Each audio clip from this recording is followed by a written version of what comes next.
이번 주 한 주는 역시 FOMC에 대한 이슈가 계속적으로 부각이 되지 않을까? 이렇게 볼 수 있을 것 같습니다.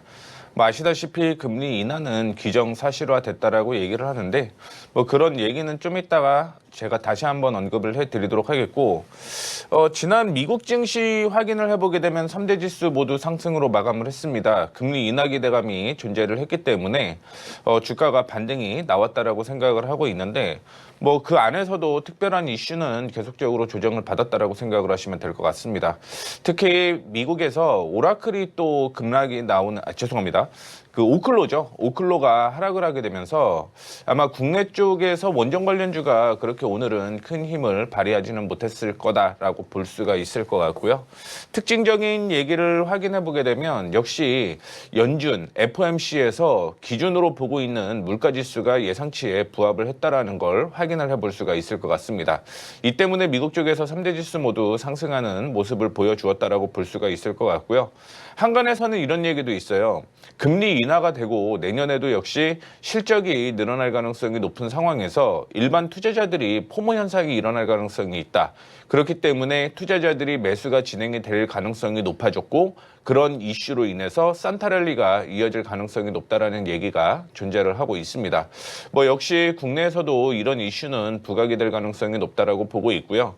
이 포모 현상으로 랠리가 이어지면 미국 주식만 좋은 거 아닌가 이렇게 생각하시는 분들은 미국의 영향으로 커플링으로 이어지는 한국 주식도 좋을 수 있다라는 걸 얘기를 해드리고 싶기 때문에 미국의 상승은 곧 한국 주식의 상승으로 이어질 가능성이 높다라는 거 참고해 주시면 좋을 것 같습니다. 그 외에도 미국 정부에서는 히토류 및 원자재 투자가 확대가 될 가능성이 높습니다. 그러면 두 가지 이슈가 있겠죠. 원자재가 가격이 올라간다라고 얘기를 하면 당연히 비용 부담이 존재를 하게 되겠지만 리튬 가격이 올라간다라고 하면 2차 전지 쪽으로는 당연히 수혜가 이어질 가능성이 있기 때문에 호재와 악재가 공존을 하고 있다라고 생각을 하시면 될 것 같고요. 그 외에 미국 쪽에서는 연휴에 쇼핑 규모가 처음으로 1조 달러를 돌파를 했다라는 얘기가 있습니다. 미국의 소비가 건재하다라는 거죠. 미국의 GDP가 70%를 이루고 있는 게 소비라는 얘기죠. 이 소비가 늘어나고 있다는 건 미국 GDP가 늘어난다라고 볼 수가 있을 것 같고요.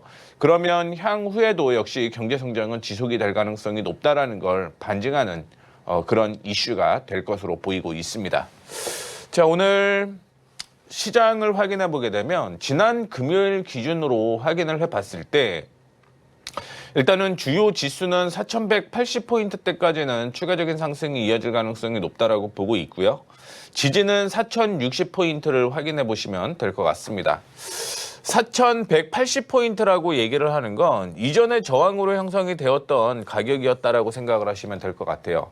FOMC가 금리 인하를 결정을 하고 그 이후에 어떤 흐름이 나올지는 모르겠지만 일단은 그런 기대감만으로도 주가는 상승 여력이 있다라고 생각을 하시면 될 것 같아요.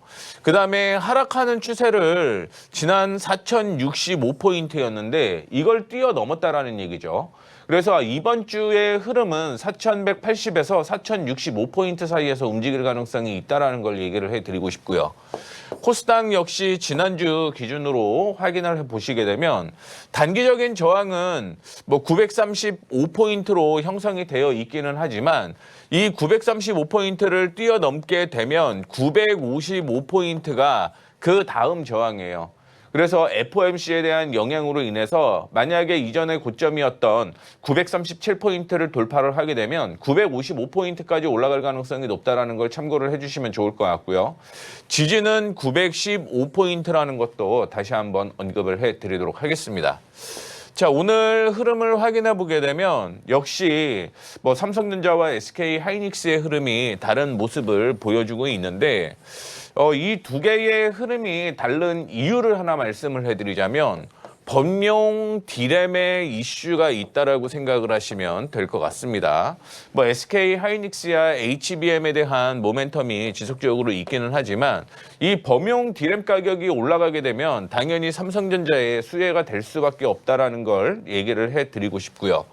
자, 그 다음에 LG에너지 솔루션은 오늘 벤치에 대한 이슈가 나왔죠. 벤츠 쪽으로 2조 규모의 공급 배터리 계약을 체결했다라는 얘기가 있고 아마 지난 금요일 거를 한번 확인을 해보게 되면 미국의 GM이 있죠. GM에서는 ESS를 시작을 하려고 하고 있습니다. 미국에서 GM과 LG에너지솔루션이 합작법인을 만들었죠.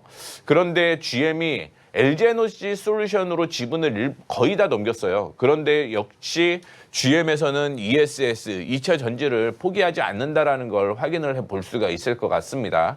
그런 이슈가 존재를 하게 되면서 뭐 LG에너지솔루션이 상승을 하고 있는 모습이죠. 그다음에 아까 앵커님께서 얘기를 하셨던 게 뭐냐면 2차 전지 쪽으로 조정 시 매수하라고 하는 증권사 리포트가 많았다라고 생각을 하시면 될 것 같은데 이 이슈는 크게 두 가지라고 생각을 하시면 돼요. 앞서서 언급을 해드렸던 ESS에 대한 모멘텀이 있다라고 생각을 하시면 될 것 같고요. 두 번째 이슈로 얘기를 해드리는 건 로봇에 대한 이슈가 있다라고 생각을 하시면 될 것 같습니다. 이 휴머노이드 로봇의 경우는 움직이는 거잖아요. 그렇기 때문에 여기 배터리가 장착이 될 수밖에 없어요. 하나의 신성장 동력으로 이슈가 될 가능성이 높다라는 걸 얘기를 해드리도록 하겠습니다. 뭐 기아의 경우는 지금 미국 쪽에서 현대제철이 전기 제철소를 만들고 있다라는 모멘텀이 형성이 되게 되면서 상승하고 있는 모습이고 지난 주말 미국 쪽에서 보더라도 제약바이오는 상승을 하는 모습을 보여주고 있습니다. 국내에서도 역시 그런 이슈가 부각이 되고 있다라고 생각을 하시면 될 것 같습니다.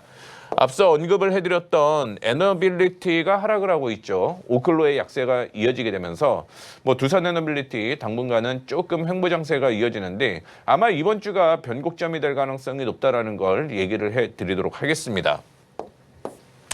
자, 그 외에 오늘 나왔던 뉴스를 몇 개를 체크를 한번 해보게 되면은요. 스테이블 코인이 그동안 은행 쪽의 지분이 51% 그리고 나머지 스테이블 코인 쪽에 49% 비중을 안 치겠다. 안정성을 위해서 이런 얘기가 있었는데 오늘 그 분위기가 바뀌었어요. 핀테크에도 문이 열릴 가능성이 높다라는 거죠.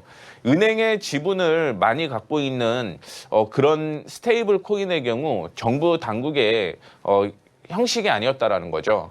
그러다 보니까 은행 쪽이나 혹은 한국은행에서 스테이블 코인을 할 때는 은행이 주도를 해야 된다라고 얘기를 했던 그 내용은 아마 은행 쪽의 입장이었다라고 생각을 하시면 될 것 같고요. 정부 쪽에서는 역시 핀테크에도 문을 열어야 된다라는 얘기가 있습니다.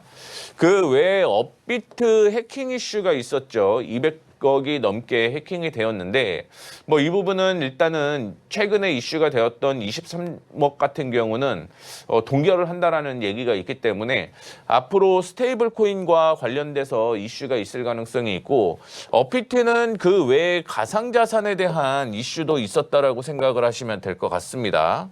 그래서 가상자산이 어제였죠. 어제부터 좀 약세가 이어지게 되면서 국내에도 역시 발목을 잡는 모습인데 가상자산과 국내 코스피 무슨 연관이 있을까라고 생각하시는 분들은 가상자산은 위험자산이죠. 그 다음에 주식도 위험자산으로 구분이 됩니다.